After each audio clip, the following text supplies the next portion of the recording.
तक पहुंचा सके, किस तरीके से और बेहतर तरीके से सरकार की योजनाओं को गांव-गांव तक ले जा सके, इन तमाम चीजों पर सार्थक चर्चा हुई है और हमें पूरा विश्वास है कि जनता के हितों के लिए काम करने वाली योगी सरकार ईमानदारी से जन जन के विकास को सुनिश्चित करेगी। संभल के सपा सांसद जियाउर रहमान बुलडोजर की कार्रवाई पर सवाल उठा रहे हैं। उनका कहना है कि हमारा बुलडोजर की कार्रवाई मकान दुकान पर नहीं, हमारे अधिकारों पर चल रही है। देखिए, आज उत्तर प्रदेश की योगी सरकार ये कानून व्यवस्था की सरकार जानी जाती है।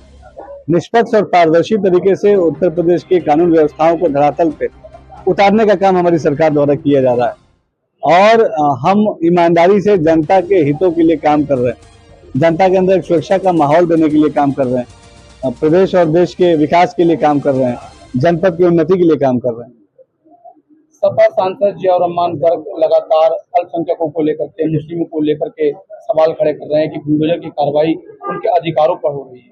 सवाल करने से काम नहीं चलेगा। समाजवादी पार्टी को ये बताना पड़ेगा कि 12 से लेकर 17 तक जब उनका शासनकाल था, तब अल्पसंख्यक समाज के विकास के लिए, मुस्लिम पासमानदा समाज के विकास के लिए क्या ठोस नीति उन्होंने बनाई, क्या ठोस कदम उन्होंने उठाए। केवल मुसलमानों को का राजनीतिक इस्तेमाल करने का एजेंडा ये समाजवादी पार्टी का है। ना उनके शिक्षा के लिए कोई काम किया गया समाजवादी पार्टी द्वारा, ना उनके रोजगार के लिए कोई काम किया गया। आप देखिए, मुस्लिम समाज हुनरमंद होता है, हर मुस्लिम समाज के हाथ में हुनर होता है। उसके स्किल को उसके हुनर को किस तरीके से तराशने का या उसको बढ़ाने का कोई काम समाजवादी पार्टी ने किया? नहीं किया। बड़े अफसोस की बात है कि समाजवादी पार्टी ने हमेशा मुसलमानों का राजनीतिक इस्तेमाल किया है। जिस तरीके से बिरयानी बनाई जाती है और तेजपत्ता बिरयानी बनने के बाद किनारे रख दिया जाता है, उसी तरीके से मुसलमानों को भी तेजपत्ते की तरह समाजवादी पार्टी ने अपने शासनकाल में किनारे रख दिया। ये बड़े अफसोस की बात है कि मुसलमानों के विकास को जहां तक पहुंचना चाहिए वहां तक नहीं पहुंचने देने की साजिश हमेशा समाजवादी पार्टी करती है। संभल में शाही जामा मस्जिद बनाम श्री हरिहर मंदिर विवाद चल रहा है, न्यायालय में पूरा विषय है। सुप्रीम कोर्ट ने भी आज उसमें 25 अगस्त तक जो है यथास्थिति के आदेश कर दिए हैं और बर्फ उसको लेकर भी जो है संभल के जो सांसद है उसको लेकर हमला हुआ है। नहीं, देखिए, जो मामला मान ली न्यायालय में है उस पर किसी की भी टिप्पणी करना उचित नहीं।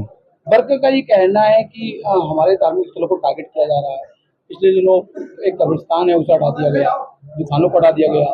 देखिए, डेवलपमेंट हमारा मूल एजेंडा है। वक्फ की संपत्तियों के माध्यम से मुसलमानों का विकास सुनिश्चित हो, ये हमारा एजेंडा है।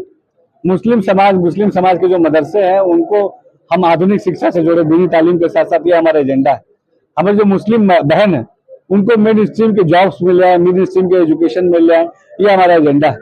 हमारा जो मुस्लिम समाज है उसको उद्योग कल कारखानों से हम जोड़े, ये हमारा एजेंडा है। तो पॉजिटिव एजेंडे के साथ हमारी योगी सरकार काम कर रही है, लेकिन समाजवादी पार्टी ने हमेशा समाज में जहर घोलने का काम किया है।